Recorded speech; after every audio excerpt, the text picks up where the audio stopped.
morning, everyone. This song is on page 56. If you might want to, if you know some of the lyrics, you're more than welcome to sing along. I can change the world with my own two hands, make it a better place with my own two hands, make it a kinder place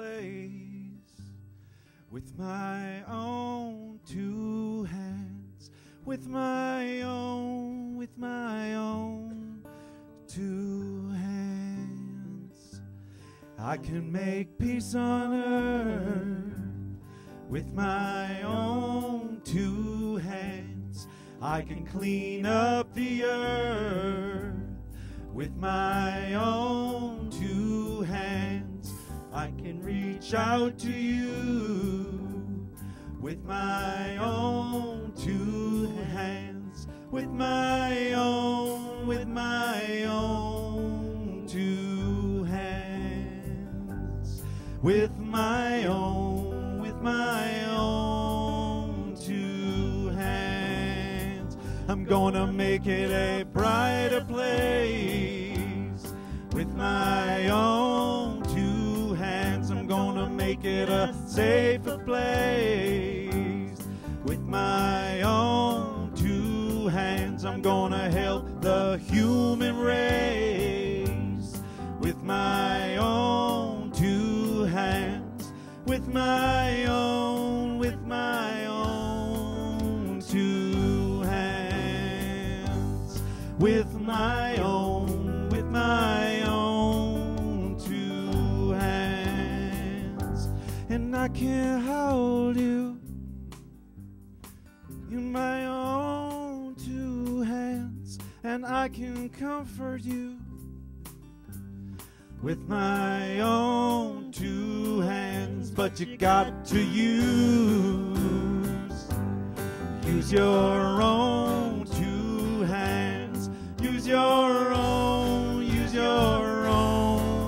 two hands, use your own two hands, with our own two hands, with our own two hands, with my own two hands.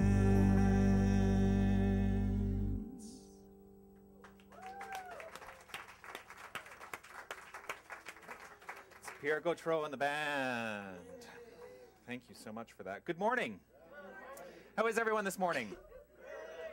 Good. Welcome to the Center for Spiritual Living, Toronto. My name is Jonathan Zenz. I am the spiritual director here.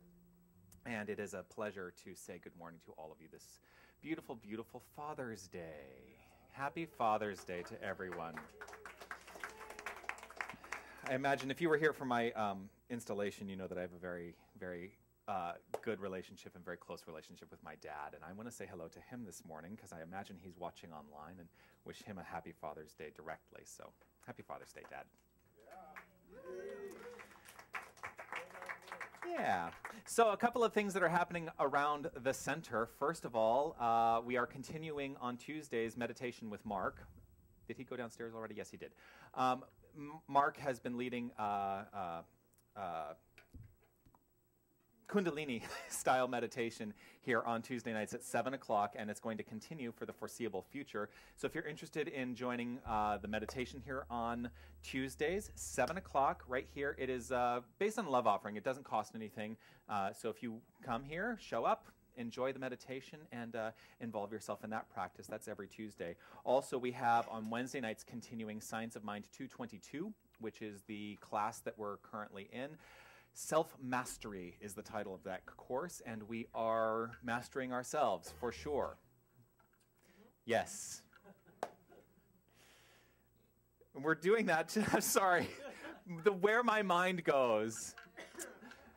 Seinfeld? Yes.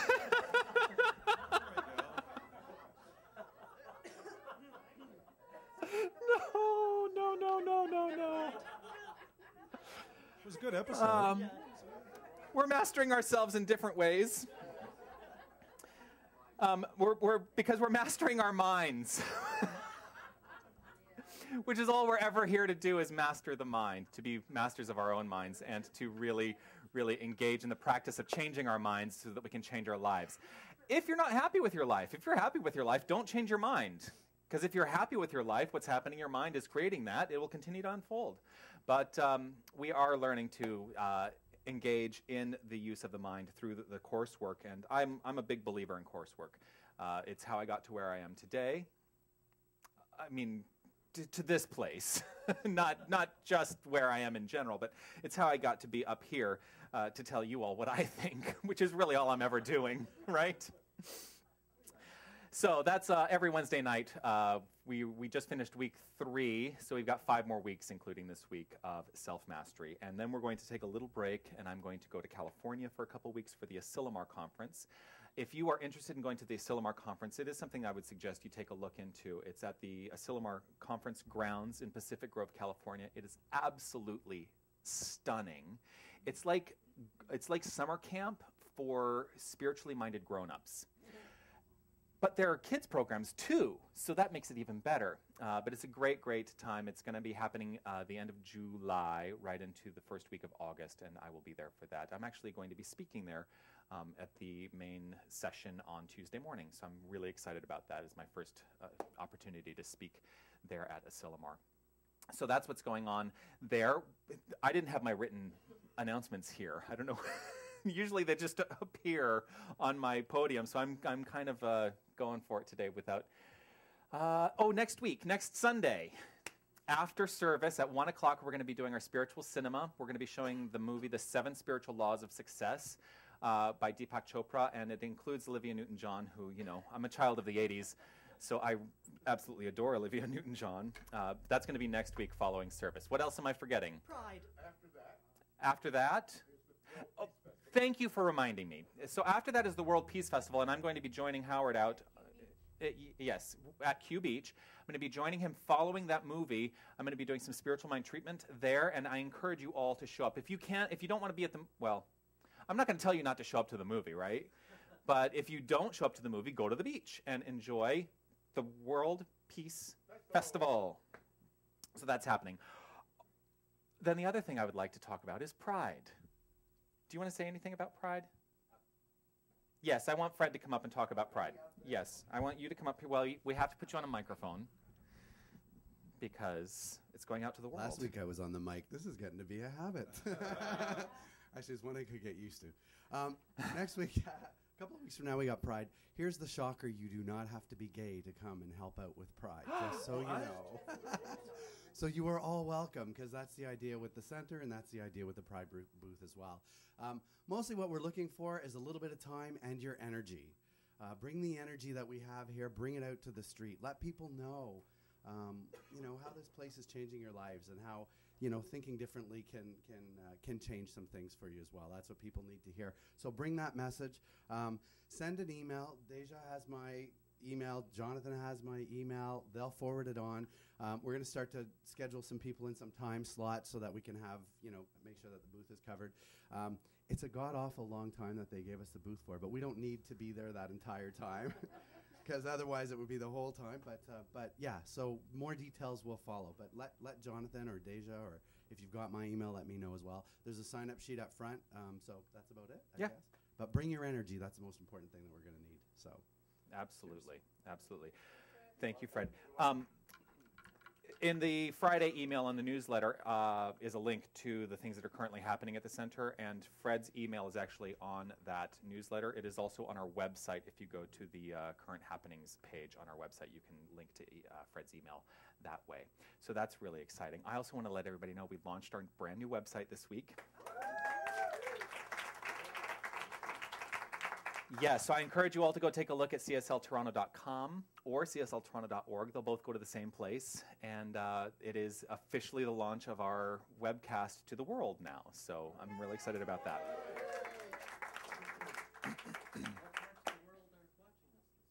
Oh, well, we have people in California, and Where else? Egypt. Well, of course, Egypt and New York. Newfoundland. And yes, let us know if you're watching. Send an email to us. I was going to say, or send us a contribution, whatever you want to do. So that's the extent of the announcements. So I'm going to now launch into saying again, good morning. Good morning. How are you this morning? No, really, how are you this morning? Fantastic. Well, it is such a pleasure to be here. It is such a pleasure to come here and join on a Sunday morning for no other purpose than to simply understand one thing and one thing only. That's all we're ever here to do. I will move this because I see that I'm looking through a microphone at people. We're only ever here to really celebrate the understanding that we are each divine, that we are each in complete control of our experience by means of our mind. And it's not just our mind, it's one mind. We're simply sharing one mind. And so with that, we know that there is power within that, and that we get to rethink our lives and create new experiences for ourselves. So we do that through a number of ways, one of them being Sunday morning, another one being class. But on Sunday morning, I love Sunday mornings. I love Sunday mornings because it's a great way to launch the week, if Sunday is how you launch your week, or to end your week, if Sunday is how you end your week. Wherever it falls, if it's in the middle of your week, that's even better too. But wherever Sunday falls for you, it's a great reminder, no matter what. It is a great reminder. So one of the ways we do this is by the Declaration of Principles, by reciting together the Declaration of Principles. So take a look at your songbook. On the inside of the first page, titled What We Believe. And these are the basic core beliefs of this philosophy. Now, I always say we teach two things. God is all there is, and that is who we are. And that the universe operates based on the law of cause and effect. That's all we ever teach. That's it. Nothing more, nothing less. So as we read this together, take a look. Is this what you really believe? And see how these things correspond to those two things. So let's read this. I believe that the spiritual and material universe are one. I believe that whether I call it God, spirit, energy, or universal consciousness, every person, place, and thing emanates from this one creative source. I believe that spirit is an infinite, loving intelligence operating in and through all life, never separate from anyone or anything. I believe in cause and effect. I believe that it is done unto me as I believe, and as I think, so I become. I live this now, and I rejoice in it, and so it is. I rejoice in it. I rejoice in this understanding of a deeper principle, that love is all there is. Because love is God. God is energy. This energy is infused in this entire room, throughout this entire planet, throughout this entire universe, because that's all there is.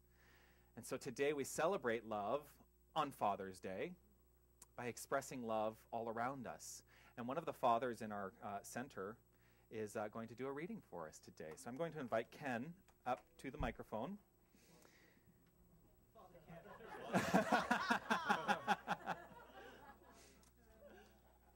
Thank you very much. I couldn't think of a better way to celebrate Father's Day than to be here and to do a reading for everybody. For me, celebrating Father's Day or Father's Day and being here is really about recognizing the role that I play and my father and all the fathers do with the raising of their kids. And I want to share that spotlight with this center and Dynamic Kids downstairs in particular for all the beautiful things that they've done over the last year in helping in a different way raise Zach and all the other kids that are downstairs, and the beautiful messages that Zach shares with us after every Sunday. And it's no accident that Linda's here, and Mahala and Mark and Cheryl and many others that have been downstairs, and I just want to acknowledge and share the celebration with them as well.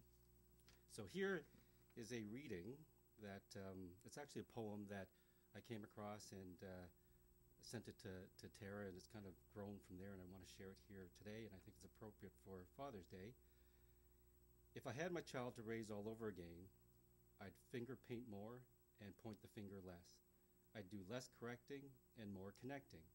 I'd take my eyes off my watch and watch with my eyes. I would care to know less and know to care more.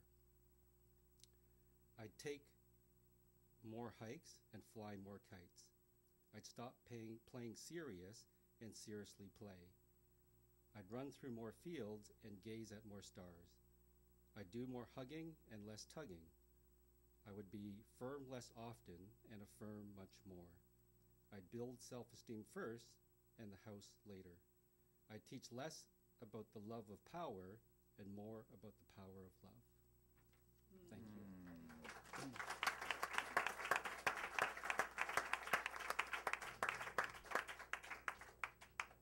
It's really, really lovely. Thank you for that. Beautiful. So, as we go into the next section, where we share together a chant. This may be hard for some people, but think about your father. Think about your father and all the good that your father has brought into your life. Whether you recognize it as good or not. Right here and right now, I'm here to tell you that your father has brought good into your life because your father brought you into life. That's the truth. And so as we sing this next chant, it's You Are the Face of God. It's number 8 in your songbook if you want to take a look at it. Or if you simply, it's pretty easy to catch on. If you simply want to just relax into the song, into the chant, and just hear the words, and imagine that you are saying these words to the Father within, the Father without, the Father that is all around.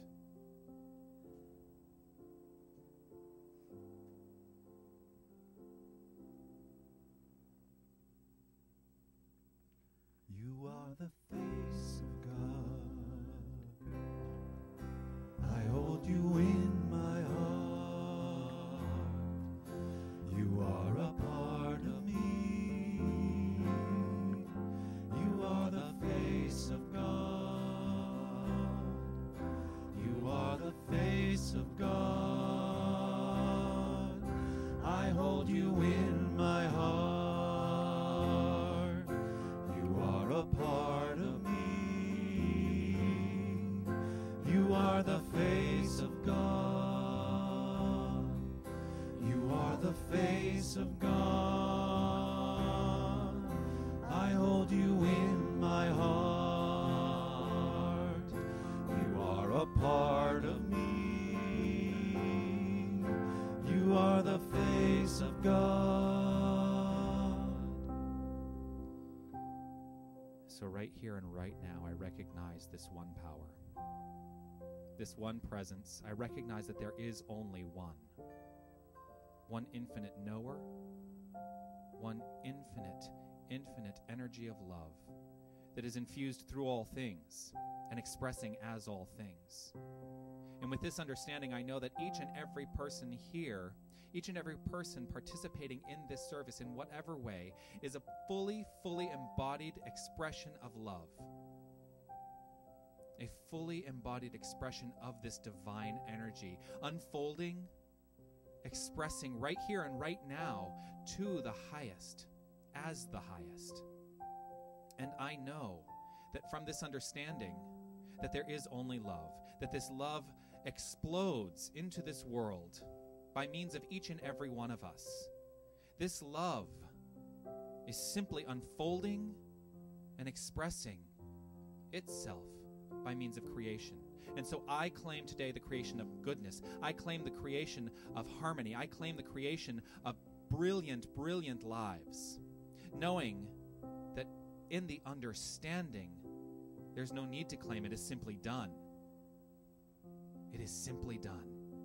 And so I let it be simply done. With a grateful heart, I let this be the truth.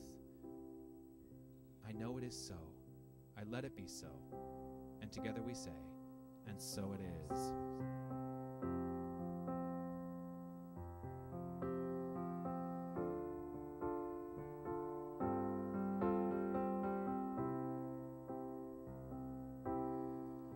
You are the face of God. I hold you in my heart. You are a part of me. You are the face of God. You are the face of God. I hold you in my heart. You are a part of me. You are the face of God. You are the face of God. You are the face of God.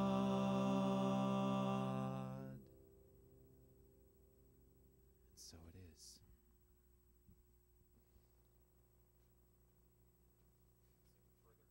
In this understanding, I'm going to invite our practitioner, Helen Below, to the stage to do a spiritual mind treatment. Good morning. Good morning. Please join me in focusing your attention on knowing one truth. That God is everywhere present. That it is a divine creative expression of light and of love. That it is infinite potentiality and it is within each one of us right here, right now. And I know that this first cause is the truth in my life, that this one creative intelligence that is always expressing is my truth right here, right now. And I embody this truth. I embody the power of love, the power of light, knowing that with every choice I make it consciously, in presence, and in truth. And therefore, this truth becomes the effect in my life. I live this now. I rejoice in it. I let it be so, knowing that it is all good. It is all great. That every one of us is always connected to this one power with this one presence of love. And so with an open, grateful heart that I can give with and receive all this greatness with, I release this into the law of mind, knowing that the law always says yes. And therefore, it is done with grace and in love. I let it go. I let it be so. Please join me in saying, and so it is. Thank you very much. So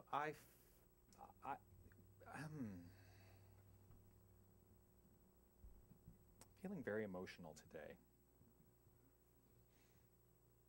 which I think is common in this room at the moment.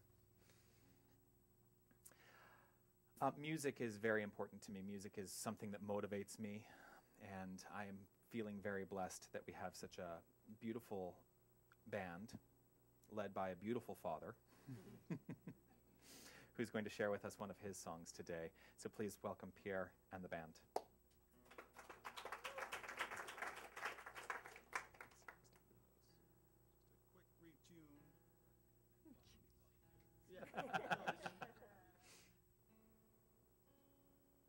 Name that note. Steve.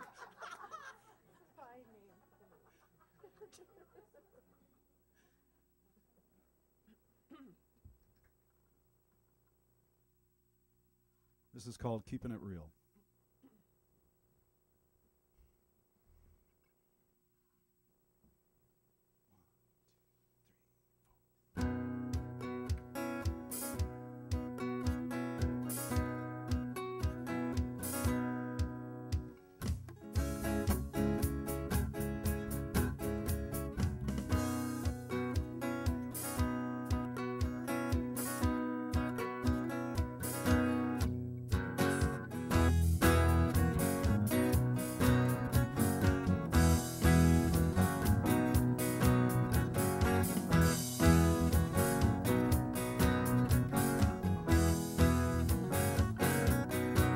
Well, there's something deep inside of me that tells me now it's the truth.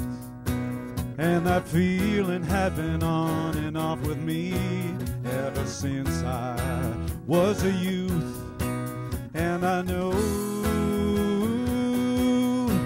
that there had to be more to this life. But back then, back when we thought, let's go back again, shall we? New lyrics always throw me. But back then, back when, time and again, my tension you could cut with a knife.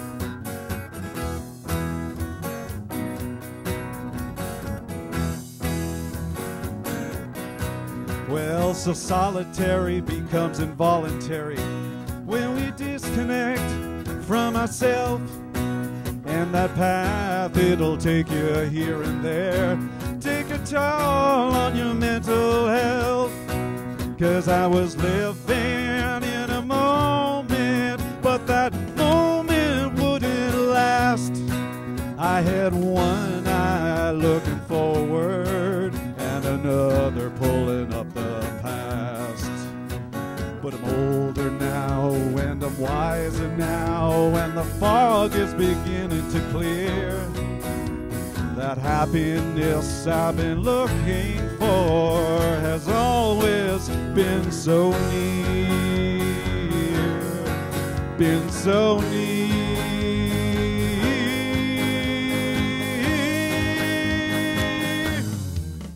'Cause I'm living life now, no other time matters.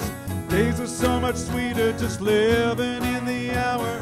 Living life now, keep it real, being present. So when it's time to go, I won't regret it. Keeping it real, keeping it real.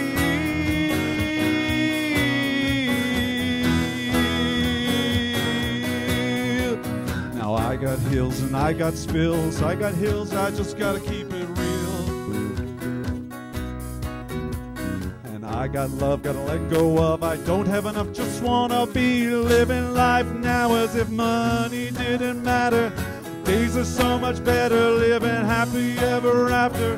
Living life now, keeping real, being present. So when it's time to go, I won't regret it. Living life now, no other time matters.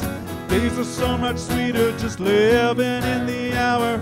Living life now, keep it real, being present. So when it's time to go, I won't regret it. Keeping it real, keeping it real.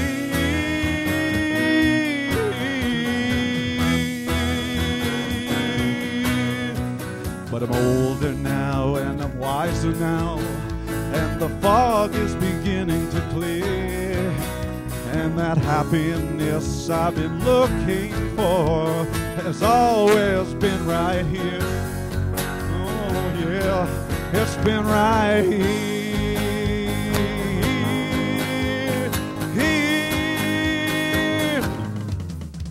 Living life now, well, the time matters. Days are so much sweeter, just living in the hour. Living life now, keep it real, being present. So when it's time to go, I won't regret it. Keeping it real, keeping it real.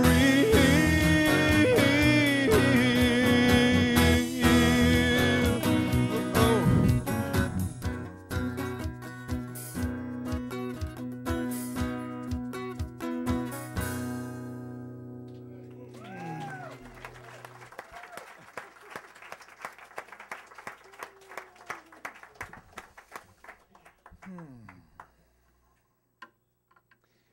Okay, Tanis, I've changed my mind. Do you have the lyrics?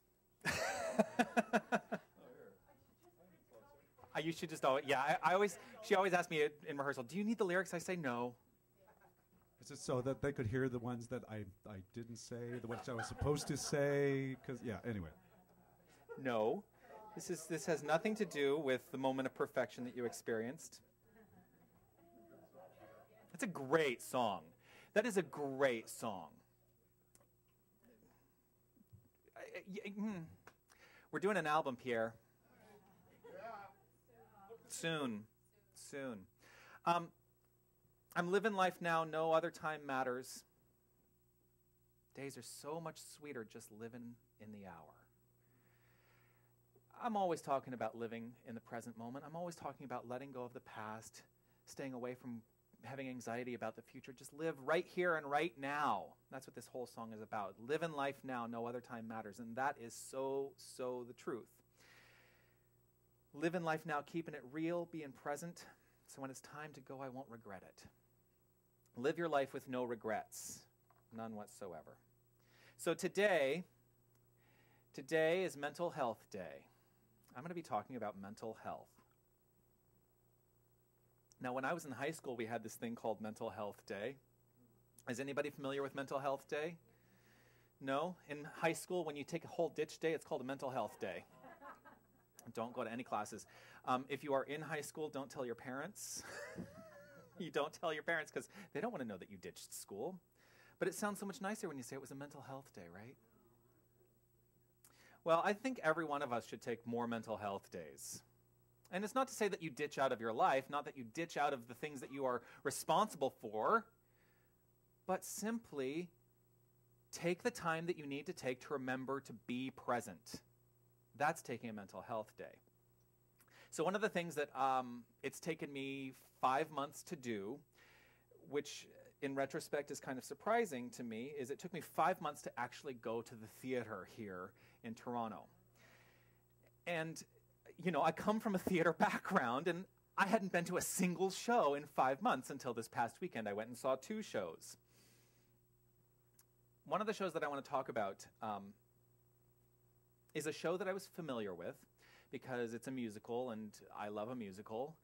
And I've listened to the cast recording, the original Broadway cast recording many times, and so I had a really good idea of what the show was about and, you know, the through line and the story and the structure and everything.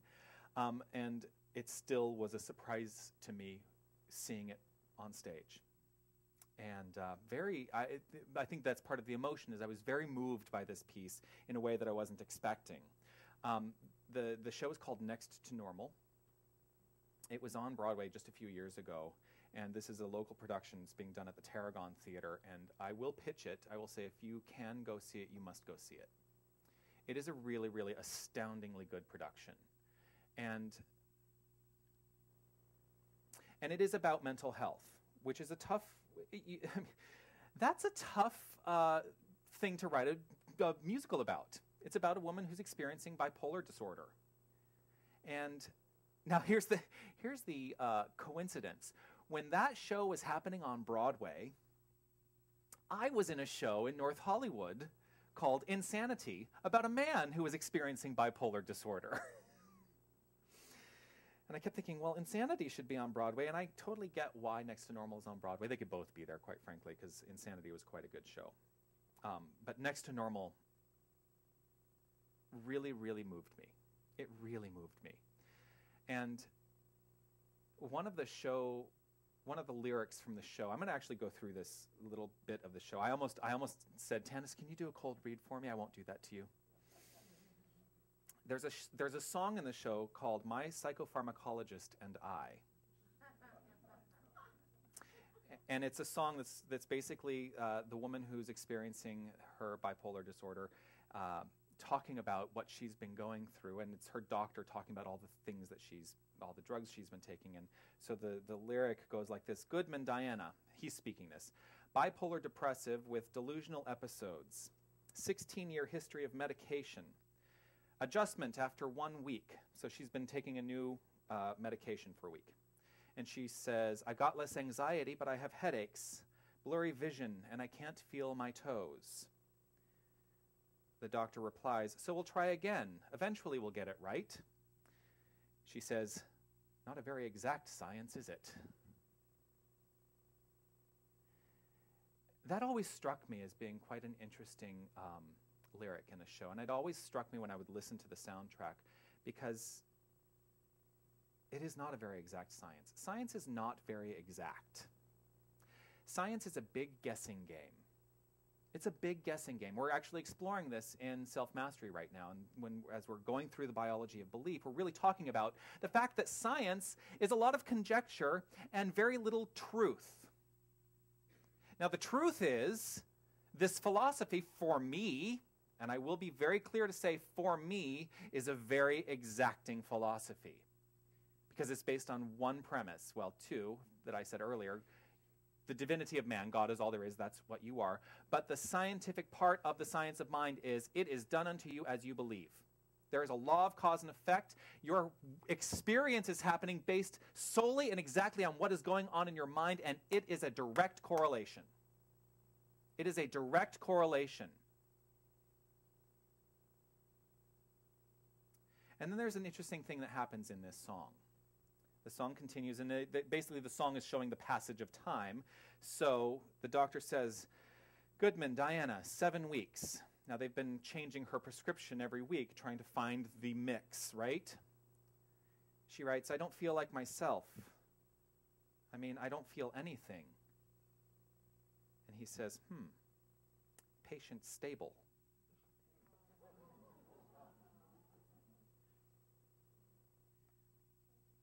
Imagine your life not feeling anything.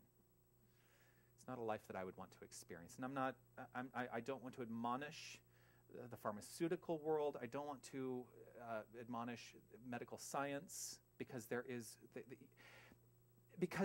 great benefit to pharmaceuticals and to medical science. Let's face it, I take Tylenol. I've never experienced anything much heavier than that, except when I had my wisdom teeth taken out and I had to be on codeine for a little while. But it works for people for whom it works. And I'm not going to set myself up here as an authority on mental health. That's not what I am. I'm a minister. Which is funny, because I'm a minister in the science of mind, where I'm trying to teach people how to have a healthy mind. So in that regard, I think I am an authority on mental health. But as I was watching this show, Next to Normal, I really was struck with this idea. As I sat there, I was watching, thinking, if I were faced with this woman, if this woman came to me as a practitioner and as a minister, how would I approach the healing? How would I approach the healing? I mean, I know what I teach. I know what I teach. Every effect has mental cause. Everything that happens starts in mind. Every physical disorder, every physical disease starts in mind. That's what I teach. And I had to check in with myself as I thought, how would I deal with this woman coming to me? The first thing I would say is, do what you need to do to make yourself better. Do what you need to do.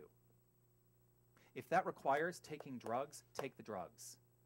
If it requires therapy every single day, do that.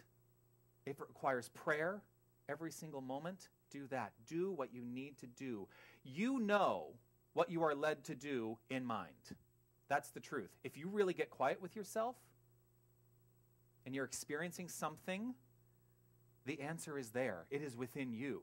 Now, you can come to me, and I'll tell you what I think the answer is, but basically what I'm going to say is, the answer is within you. So today's talk, the title of my talk today is Tricks of the Trade. And the reason that I have this idea around tricks of the trade is because I think we're oftentimes looking for shortcuts to perfection. That we're looking for shortcuts. We're looking for the pharmaceutical to fix us. We're looking for something to fix us. We're looking for the way to get there real fast. Shortcuts to perfection. So do I believe that you can enjoy perfection now? Yes. I believe there is a shortcut to perfection. It's called changing mental cause. Because the truth is, perfection is present right here and right now. Now, not everybody may be feeling like they're living a perfect life. They may not be feeling like they're living within perfection. But the truth is, Everything is perfect because it is perfectly corresponding to mental cause. That mental cause is whatever is happening in your mind. Now, we don't necessarily see it as perfect because it may be things that we're not wanting to experience. So how do you change it? You change mental cause. You may be experiencing insecurity. You may be experiencing guilt, anger, blame, worry, doubt, fear, grief, jealousy, disappointment, any number of things that we look at as negative. We look at these things as destructive elements. We look at these things as holding us back. And I think I asked this question last week. Why do we hold on to these things? Because we can. But what I said last week is on some level they make us feel secure. They're the limitation, like a blanket that we're holding on to make us feel secure. But they're not constructive. Now the truth is, I don't know why any individual holds on to these things, and frankly, I don't care. Because what I'm here to know is that there is something beyond that you are more than those things. And I do know the big trick to defeating them.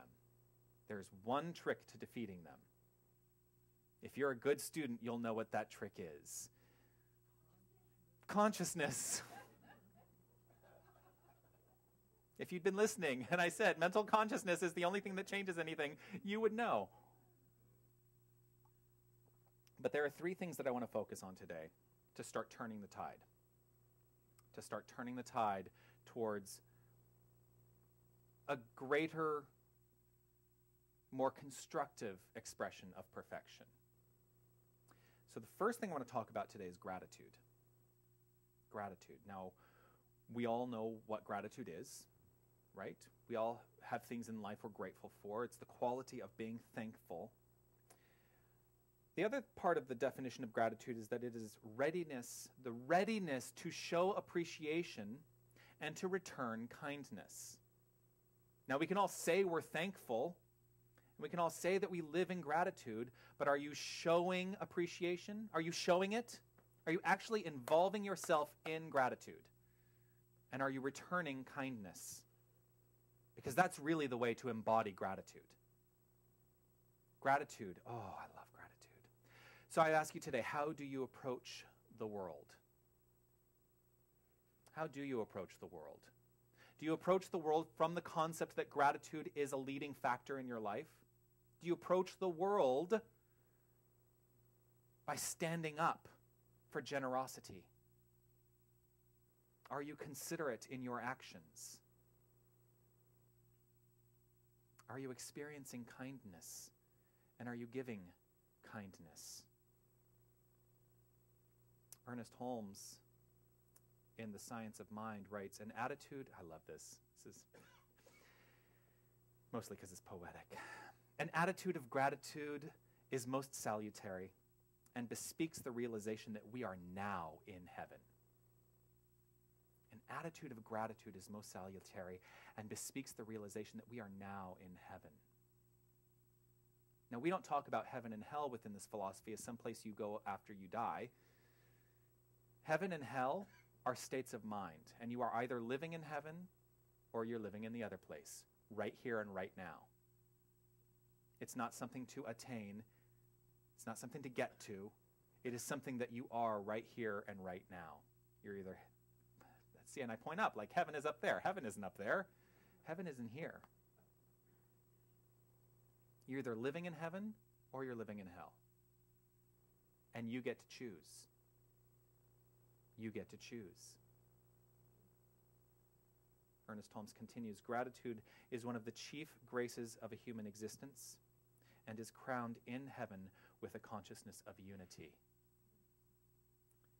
Gratitude is one of the chief graces of human existence and is crowned in heaven with a consciousness of unity. Now, I just said that heaven is not some place you go to, but it sounds like he's saying heaven is a place you go to, right? Because you get crowned in heaven with this consciousness of unity. So that's a little confusing, right? The truth is, that's the truth. When you truly embody the understanding that you are divine and that everyone else around you is divine and you all share in this experience equally, and you share it with kindness and generosity and appreciation, then you are crowning yourself in heaven. Heaven right here and right now. You are living as the divine, rather than striving to be the divine. So, have you shown gratitude today?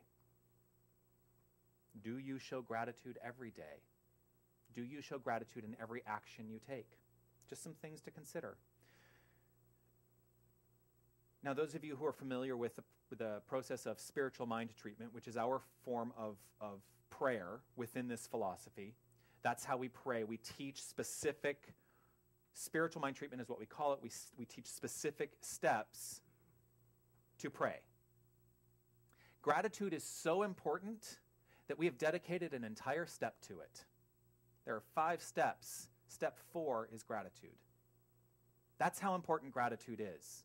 You know why it's that important? Because when you live within gratitude, you are saying a gift has already been given. Because you don't say thank you unless you receive something. When you say thank you, you are acknowledging the gift having been given. The gift is who and what you are. So that's why gratitude is important. That is why we dedicate an entire step to it in spiritual mind treatment. So one of the other tricks of the trade, number 2, step into compassion. Now, if you look up compassion in the dictionary, it's not a very nice definition. Because if you look at the root of the word, compassion, the root of the word means to suffer with. In suffering. You talk about the passion, well, see here I am going down, you hear about the passion of the Christ, right? It's not how lovely and joyful a time it was for Jesus to experience what he experienced. It is the suffering. The passion is the suffering of the Christ. So, we are completely reclaiming this word today. We are going to reclaim compassion. Compassion means unconditional love. To approach everything in your life with this understanding that love is at the core of all of it. And this is more in the Buddhist tradition. To claim unconditional love. The Dalai Lama has said, if you want others to be happy, practice compassion.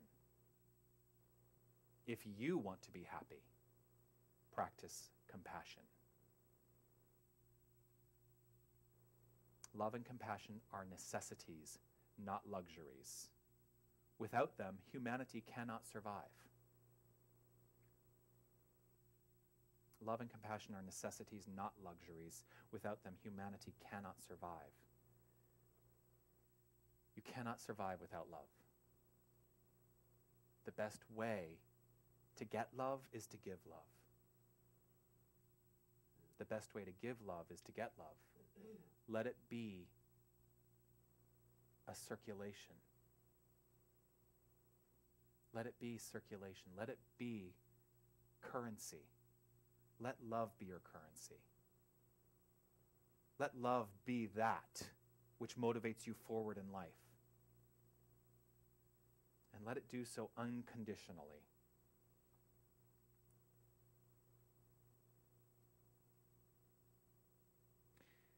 One of the ways that we step away from compassion, and one of the ways I'm going to encourage you to rethink your own life in terms of living within compassion, is when we speak of separation, when we speak about everyone as other. The very notion of speaking about others in terms of race, in terms of gender, in terms of ancestry, in terms of sexual orientation, in terms of disability, in terms of age. Basically anything that sets us apart from someone else may have the effect of separating us from compassionate living. Why does this happen? Because when we focus on our differences, we're setting ourselves up for conflict, and we're not truly approaching life with love. When we focus on our similarities, when we focus on that which draws us together, which unifies us into one cohesive whole, we set ourselves up for unconditional love. And to love unconditionally means unconditionally. If you find yourself at any point putting conditions on why you should love someone or express love in your life, step back, take a look at it. Love unconditionally.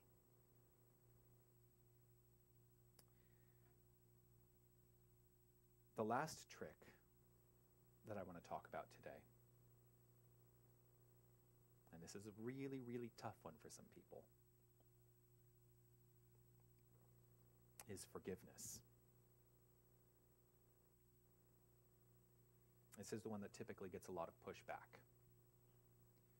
You get a lot of pushback because people feel really unwilling to forgive. Now, this could be a multi-day workshop talking about forgiveness. Let's face it, right? And many workshops are dedicated to the concept of forgiveness. Now, many people believe that forgiveness means that we have to tolerate transgressions. That if somebody has done something to us, that we have to tolerate it. That's how people are considering forgiveness. On some level, yes, maybe that's true. But the transgression is not about the other person. The transgression is not to set somebody up as a perpetrator so that you can be victimized. The transgression is something that happens within. So when I talk about forgiveness, I'm talking about self-forgiveness, first and foremost. Because ultimately, your willingness to forgive others is the level of willingness that you are giving yourself. You cannot forgive someone else except to the degree that you forgive yourself for your own transgressions.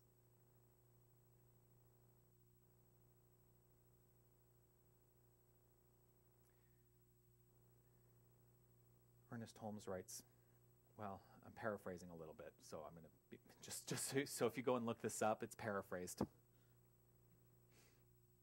Forgiveness is a demonstration that the creative principle within us is greater than any use we have ever made of it.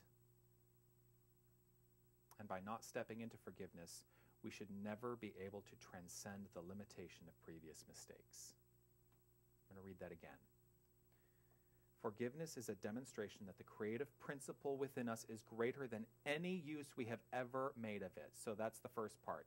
The creative principle within you, that which is love, the energy of love, is greater than any use you have ever made of it. Love is all there is. The energy of love is the reason that you are here.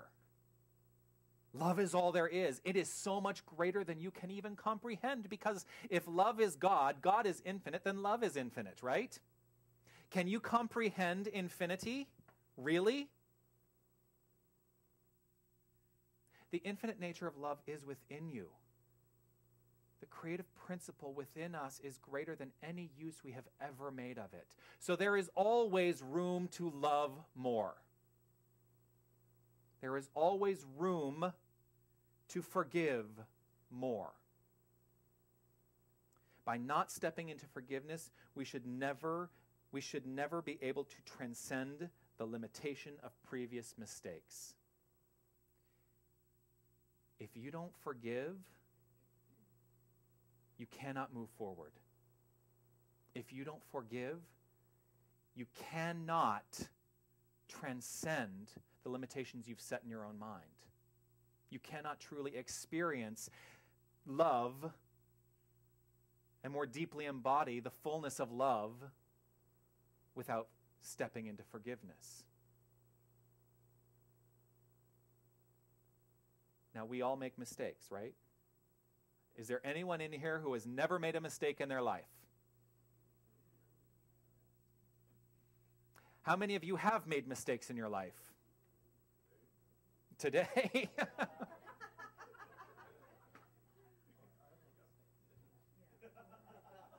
Well, so the question has come up. I love an interactive audience. I just want you to know.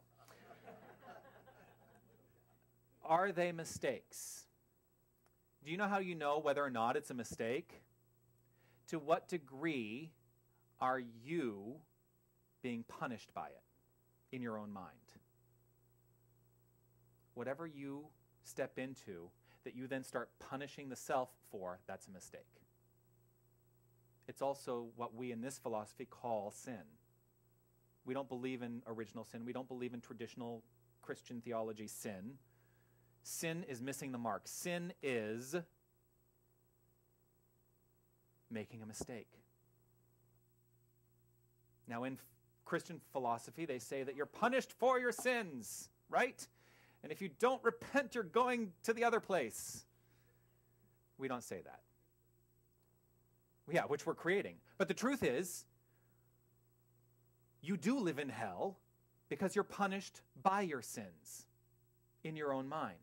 You're not punished for them, but you're living the experience of your reaction to whatever mistake you have made. In that regard, you are living in sin.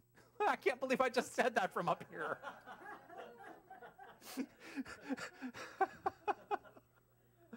Oh my goodness, it's going to be one of those lifetimes, isn't it? The best thing you can do to overcome sin in your life is to practice forgiveness. So what? You made a mistake. So what? Move on. It just made me think we need to do that song. It's a song from a musical. My mind is a musical, I'm telling you. Move on. Yes. So I will tell you the joke. So there was a group of people that in Reverend James Mellon, who was my mentor, I went to his center for 7 years, and he trained me to be a minister. One of the things that he would always do, and it's a huge joke among his congregation now, is at some point in his talk, he would mention a musical. Most often it was a musical that he had been in on Broadway. So there was a whole group of people who would basically set their watches at the top and wait, and then they would take dibs on how long it would take for him to get to that reference. I believe I yelled it out during your installation. Yes, you did.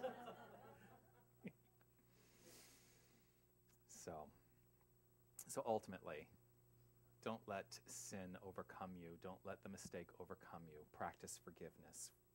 When you practice forgiveness, you step beyond the limitation of your previous mistakes. You step beyond the limitation of your previous mistakes. Forgiveness is the ultimate act of strength. Forgiveness is the ultimate act of strength. Mahatma Gandhi is quoted, "The weak can never forgive. Forgiveness is the attribute of the strong." The weak can never forgive. Forgiveness is the attribute of the strong. So these are the tricks of the trade for me today. Gratitude, compassion, forgiveness. Now, I ask the question again. Can you step into a deeper embodiment and a perfect, I will put that in quotes, air quotes, perfect life? Can you step into that, and can it be done instantaneously? The answer is yes. The answer is yes. Because if I believe anything else, then I'm off principle. I'm way off base. The truth is most of us are not there. Most of us are not really in that place to step into it instantaneously and have our lives transform. But it can be done. So, take it step by step. Take it step by step. Don't beat yourself up. One of the things I say in Mental Muscle a lot is let yourself off the hook. Let yourself off the hook. Because the degree to which you are beating yourself up is the degree to which you are living the mistake and you are unable to forgive. You keep repeating it. See, it's a vicious cycle. It is a vicious cycle. So you take it step by step. You change one thing one day at a time. You change one thing 1 minute at a time.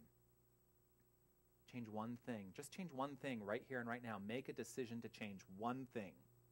Make a decision to live a more compassionate life, to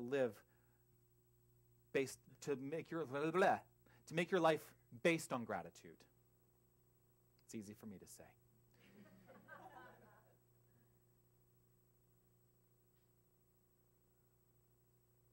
Forgive somebody. Just bring somebody to mind that you maybe have not been able to forgive. And right now, make the decision to forgive them. Make that decision and see how it changes your day. So take it one day at a time. Don't give up. Don't give in. So today, remember I started by saying it was about mental health. Ends up it's not about clinical mental health, right? It is about the mentality by which you approach life.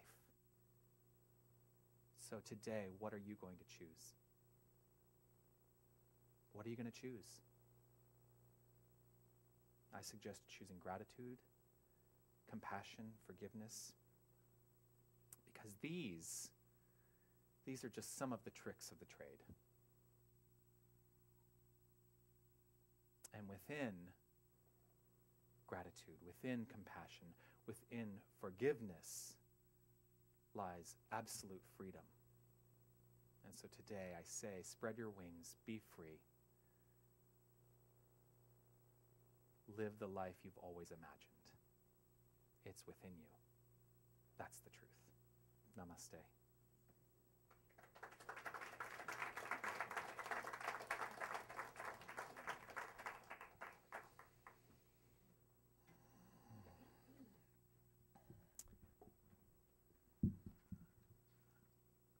I love my life.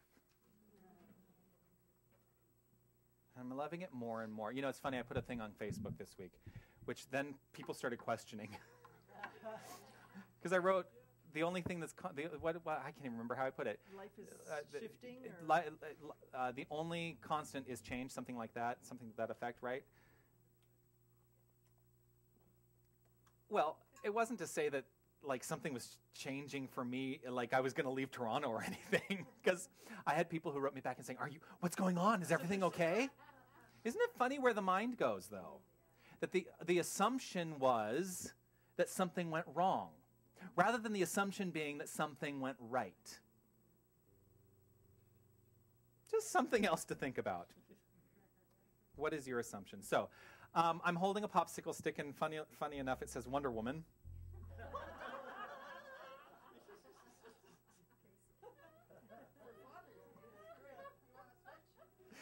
No, I don't want to switch. I embrace the feminine within me wholeheartedly. Please, have you seen me up here? I embrace the feminine within me.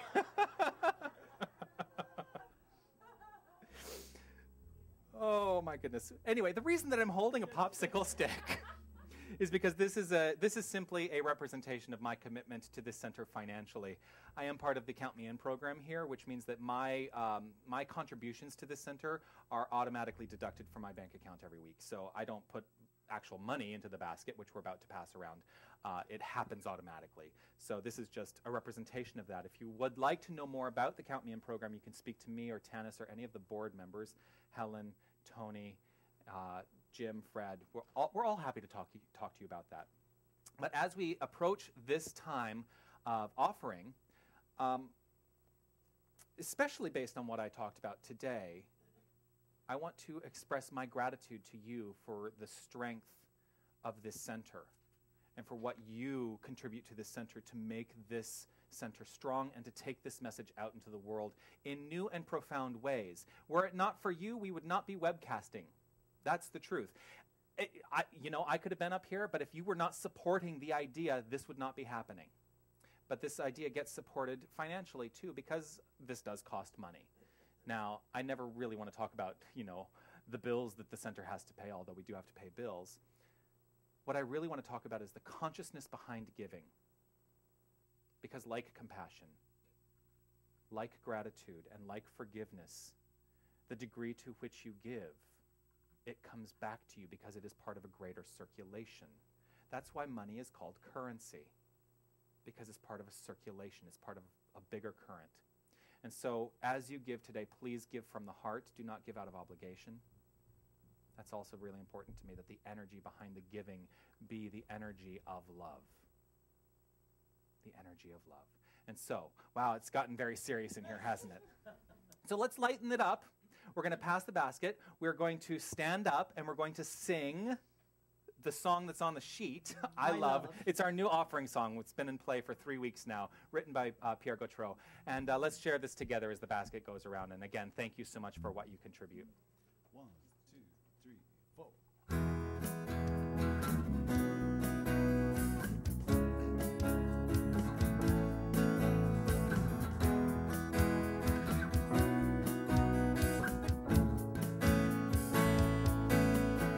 I live, I breathe, I give, I receive, I laugh, I love, I'm a part of what's here, what has been, what's still to be seen.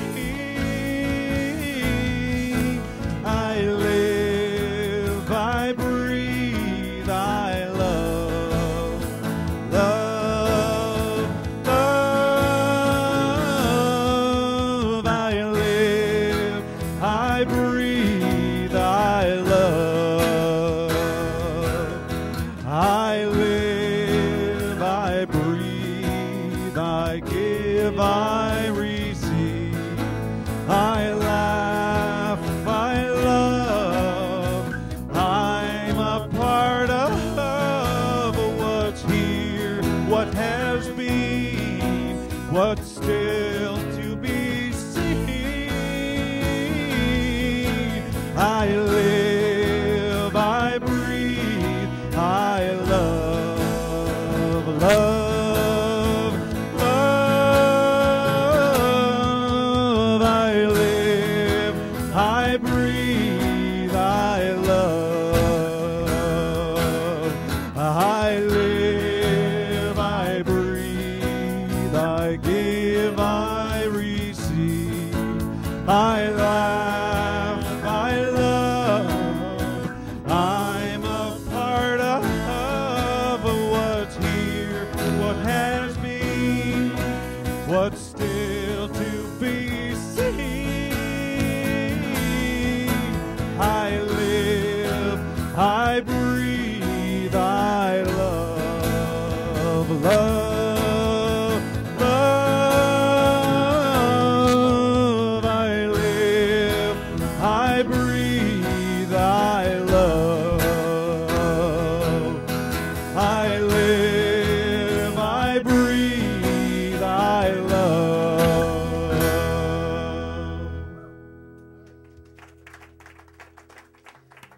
So Helen Velo will do the blessing over our offering.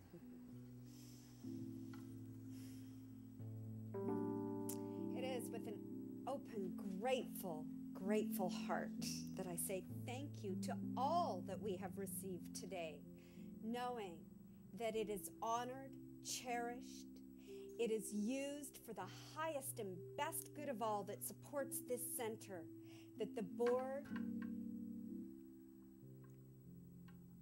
says thank you, for we move forward as a collective in a higher consciousness knowing that these teachings and what this center brings to the city of Toronto and to the world is something truly magnificent.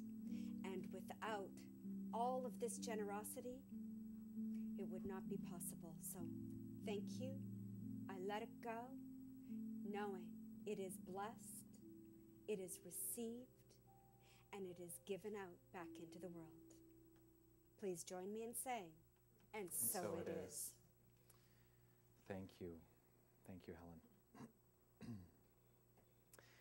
And in the spirit of gratitude, I want to thank everyone who helped make today happen. I want to thank Susan and Margaret Ann for setting up today. Also, our greeters today were Scott and Rhonda. They greeted me. It was so lovely. I walked out there. They said hello. I would like to... I want to thank Patricia for the bookstore today. Also, our board members today are Jim and Fred. They are now downstairs counting the offering. And again, I want to give such mad props to the people who help with our youth program here, the Dynamic Kids program. Mark and Cheryl are down there, and they do such a great job in terms of helping encourage self-worth and self-esteem within these kids. And I think it's what you said today was so lovely. So thank you, and thank you, Ken, for your reading today. Thank you for our webcast, Linda and Tony, who are helping out with that. And thanks to Brian and sound, Pierre and the band. Yes, yes, yes. And I want to thank Helen Velo for her beautiful treatments today. Thank you so much.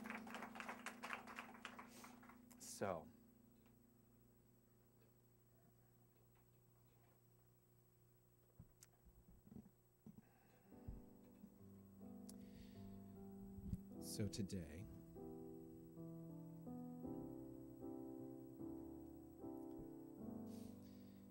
I simply want you to take a moment to reflect now on what it is you've heard today, the concepts of gratitude and compassion and forgiveness, and how those operate to make a better world for each and every one of us.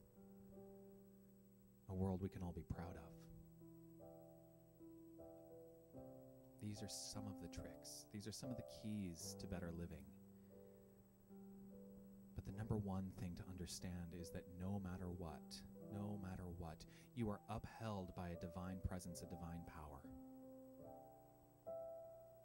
It is who you are, and it is always, always supporting you.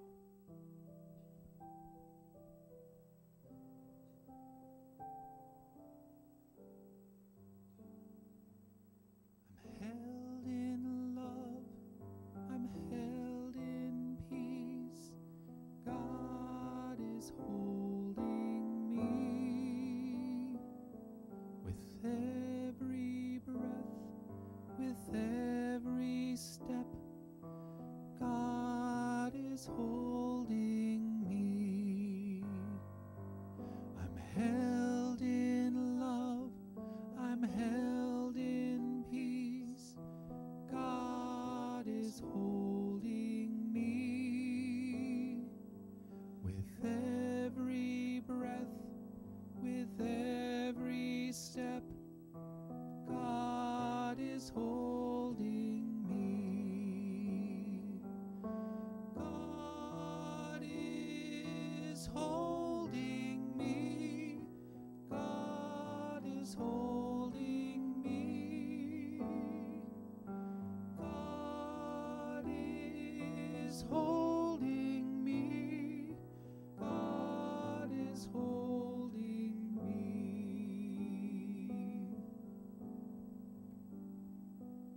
And so in this moment, I take the time to recognize and understand that there is only one perfect presence. There is only one divine power.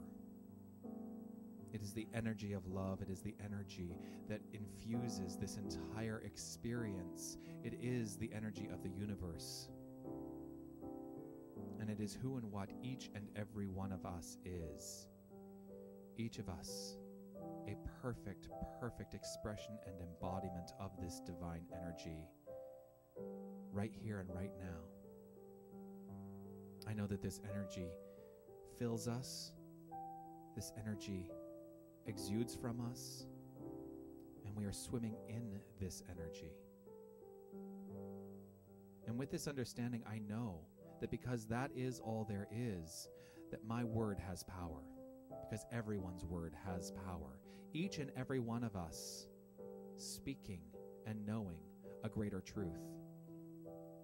So I claim right here and right now with this understanding that our lives unfold easily and effortlessly, and that there is a deeper, deeper expression of gratitude, a deeper expression of compassion, and a deeper understanding and expression of forgiveness by means of each and every one of us today.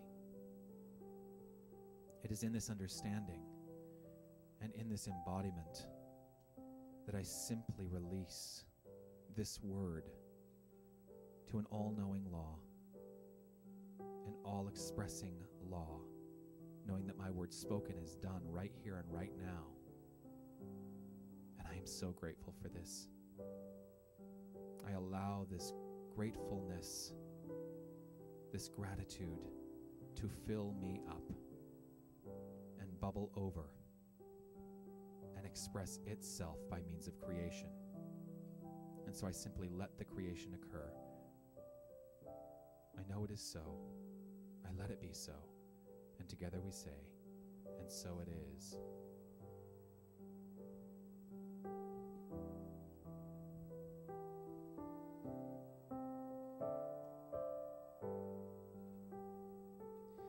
God is holding me. God is holding me. God is holding me. God is holding me. I'm held in love. I'm held in peace. God is holding me. With every breath, with every step, God is holding me. God is holding me. God is holding me. God is holding me. God is holding me. God is holding me. God is holding me. God is holding me.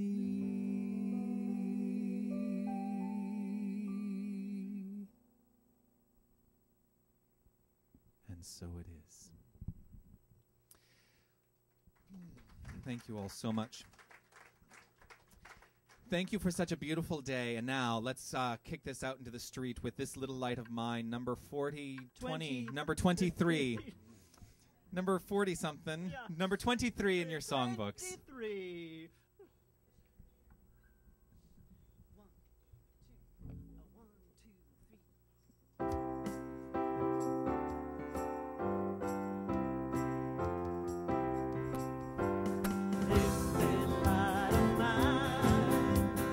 I'm gonna let it shine.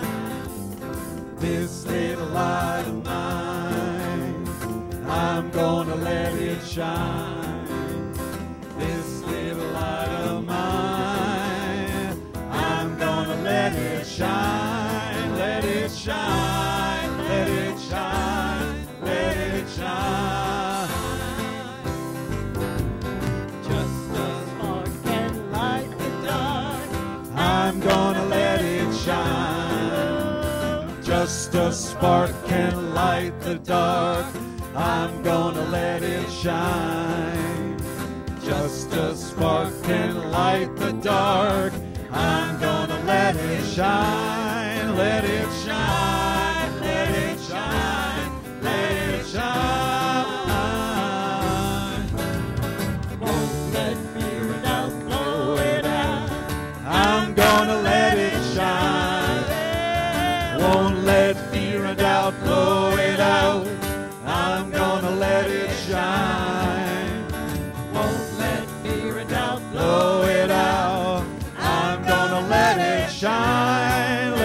shine, let it shine, let it shine. Let it shine, let it shine, let it shine. Let it shine, let it shine, let it shine.